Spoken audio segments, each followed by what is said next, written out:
bueno, ya llevaba 10 novelas a las espaldas, 11 con la Babilonia, y todas de temática criminal, novela negra, thriller, policíaca, pero siempre en la actualidad, en la contemporaneidad.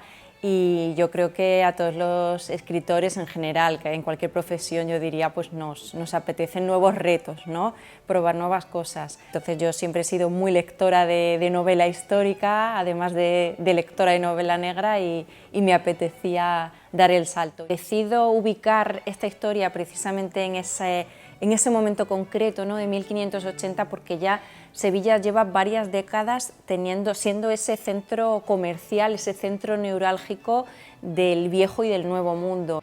Y es una ciudad pues también ya en ese momento pues muy cargada de miseria también, ¿no? A causa de esa desigualdad tan feroz y de ese crecimiento insostenido, de picaresca, de pillaje, muy pecaminosa.